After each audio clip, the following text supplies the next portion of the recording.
isip mga magtutungha, sila po naningkamot nga mulabaw sa ilang mga leksyon ug para kini mahitabo, nanginahanglan nga sila maayo sa time management. Ay, pag naamoy vacant time, di na may mag-time na mag-study. Pag gumana po din mo ka ng classes after noon classes, pag naapay vacant tapos wala pa nag-so-good ang practices na, di na pag binagay mo assignments. Naman po tayo na mag-study, naman po tayo na mag-practice. Kung mag-klase po mi, kailangan po na matarungon po siya para sa among parents na dili lang mihawd sa kanang sayaw, kung dili sa po sa academics. Nanginahanglan usab og disiplina. Kay sila moagi usa og mga workshops ug labing dako sa ilang free time, gigugol sa mga lain-laing mga practices alang sa mga nagkalain-laing pagpasundayag, sulod ug gawas sa dakbayan. Kung mag-practice giguman na mag-practice. Pag uli naman sa balay kay nagabuhat dayon mi sa mga assignments. Unahon sa jud niyang ang studies. Okay lang man kung naakay talent basta happy lang kasi mong life sunod. Dili lang po ni mo biyari mong school. Ubay-ubay na gayud ang mga nadaugang contest sa MES Dance Troupe. Dinhi lang sa Davao, sa indak-indak sa kadalanan silat na champion ug ang first runner-up ni adtong miaging tuig 2008. Defending champion usab sa araw ng Davao ug dili pwede nga dili nato hisgutan ng ilang mga kadaugan sa mga national competitions. Gani, sulod sa 30 nga mga entries nga miapil sa Aliwan Festival ni adtong tuig 2004 dito sa Kauluhan, third place ang MES Dance Troupe. First runner-up sa NOR competition ug kampiyon sa Jollibee contest sa Intero Pilipinas. Niadtong 2004 sa CCP, sa kapin-12 nga grupo nga miapil, midaog usab sila sa ilang sayaw nga Sinalimba Tuwalang. Sa ilang mga nadangat, walay laing mas nalipay pa kundi ang ilang coordinator. Ug kay siya hapitay na nga moritero, mibilin siya og usa ka mensahe. Continue to promote, continue to practice, kanang give your love to this dance troupe. Wala usab nagpaulahi ang mga batang miyembro sa grupo. Sila mibilin og mensahe alang sa mga kabatan-unan sa Manila. Kung magdula-dula mo sila computers, na much better na kung mo-appeal sila sa mga dance troupe para makatabang po sila sa ilang sarili. Kailangan ko dapat yung studies. Tapos pag nakay talent, dapat ihandog mo sa ilang group. Nakay talent sa pagdance, dapat mag-dance good ka. Tapos pag nakay talent sa singing, sa acting, sa modeling, talent sa sports, dapat i-practice ko na. Ug una kami ni Bia, sila nagpakita sa ilang kahawod sa pagsayaw.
ang gipakitang kahawod sa mga mananayaw sa Magallanes Elementary School. Maunang, hasta kami dinhi sa Kongreso sa Barangay, saludo kanila.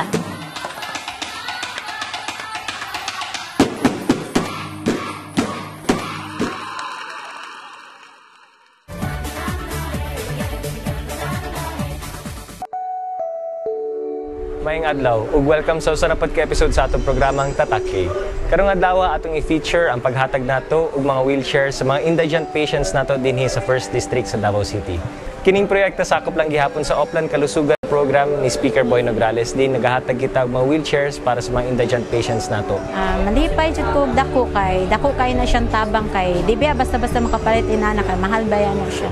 Mao kini ang ika-unom na nato nga batch na paghatag og wheelchairs. Kuang suma total 90 ka wheelchairs na atong nahatag sa nakilaing mga recipients nato dinhi sa 1st District sa Davao City. Daghang kaayong salamat kang Congressman kang Speaker Boy Nograles o kang Attorney Carl Nograles ug sa iyang mga staff tungod sa tabang ug gihatag niyang wheelchair.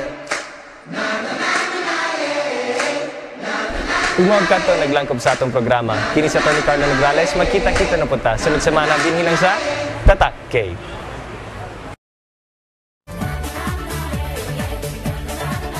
Hilig sa mga kabatanunan dinhi sa Barangay 1-A ang sports, hilabi na ang basketball ug volleyball.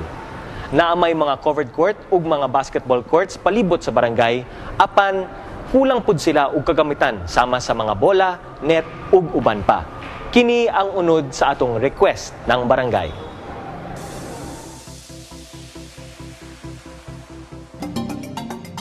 Dungan sa pagsulong sa teknolohiya, ang pagsulpot sa mga bag-ong kalingawan. Nauna dinhi ang pag-uso sa internet. Halos tanan nahilig ang pag-chat ug dili kain kung wala kay Friendster account. Misunod ang mga ginatawag nga online games sama sa Dota, RAN ug Counter-Strike. Ang paghumol sa mga mata at tubangan sa computer, normal na para sa mga kabatanunan ug ang mga kanhing mga duwa nga nagapatulo sa atong mga singot gikalimtan na. Apan, dinhi sa Barangay 1-A poblasyon, nagpabilin ang ilang hilig sa sports. Hilabi na ang mga dula nga basketball ug makapamatuod niini si JR Enrique.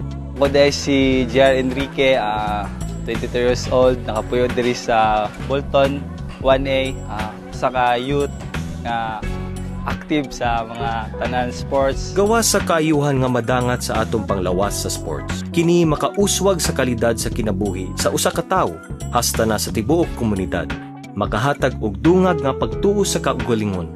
Ug labaw sa tanan, ang sports makatabang sa paglikay sa mga dili maayong bisyo nga drugs, panigarilyo ug pag-inom. Importante ang sports tungod kay mo nang nag-guide sa tuwa nga malayo ta sa lain na bisyo or mga bad habits. Sa pagpaningkamot sa barangay nga mapaduol sa sports ang mga kabatanunan dinhi sa ilang lugar. Nagpahigayon sila og mapaliga dinhi sa ilang covered court ug nagpatukod og mga single courts palibot sa ilang barangay.